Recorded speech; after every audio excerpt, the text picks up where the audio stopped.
What we found through Mr. Mueller's report was alarming. The president failed every criterion for rational and reality-based decision-making capacity.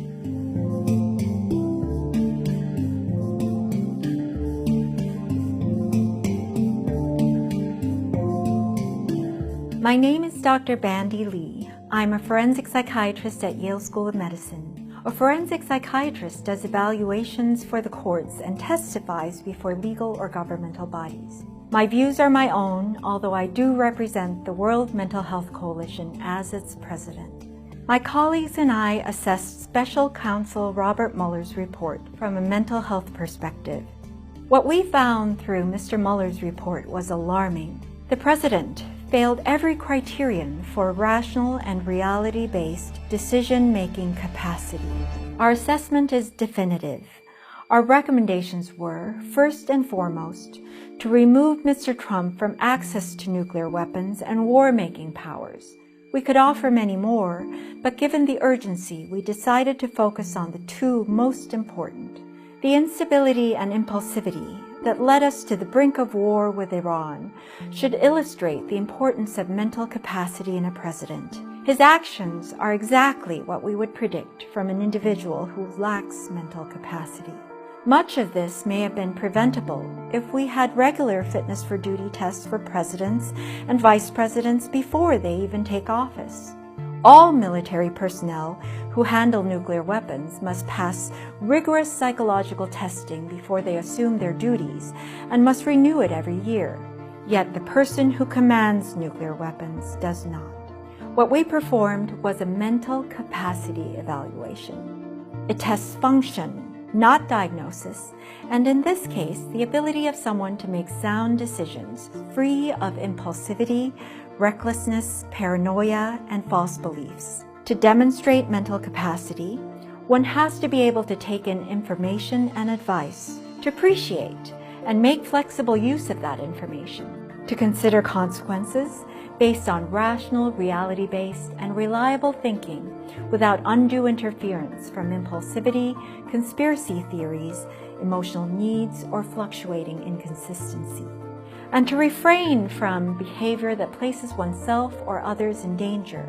Mr. Trump showed enough evidence to both allies and opponents, as well as in his incitement to violence in public, that he did not possess these abilities. Our work is not about Mr. Trump, who may not be a danger as a private citizen, but about protecting society against the powers of the presidency in a person who has not demonstrated the ability to handle them. As the evidence was overwhelming, and since outside perspectives are more important in a functional exam than a personal interview, we did not feel we needed one.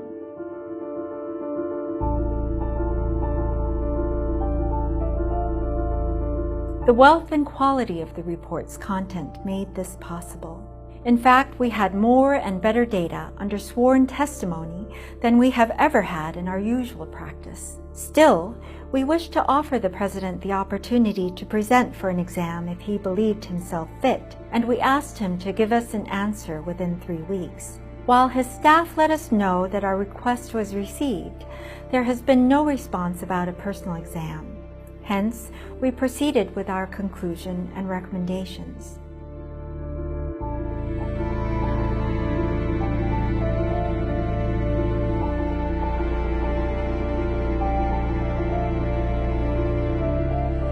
A capacity evaluation is different from a diagnostic exam for the purposes of treating a patient. A diagnosis has nothing to do with a person's ability to function in a job. Many individuals with diagnoses of mental illness get the help they need and function perfectly well at work. We are also not interested in a diagnosis because the president is not our patient. Our primary responsibility is to protect public health and safety, as our professional ethics require. Capacity evaluations are usually performed for employers, not patients, and the employers in the case of a president are the people. Our findings also certify the observations of our public service book, The Dangerous Case of Donald Trump. 37 psychiatrists and mental health experts assess the president. We predicted 2 years ago that Mr. Trump would grow worse under the pressures and the powers of the presidency. Having a president who lacks capacity is like having a captain who is asleep at the wheel, only worse, since many people will not recognize that he is asleep. Not only that, efforts to cover up this lack in Mr. Trump, either by himself or those protecting him, may ignite dangerous situations. Experts who understand these dynamics can educate the public about these distinctions, the way we have learned to protect ourselves against the spread of infectious disease.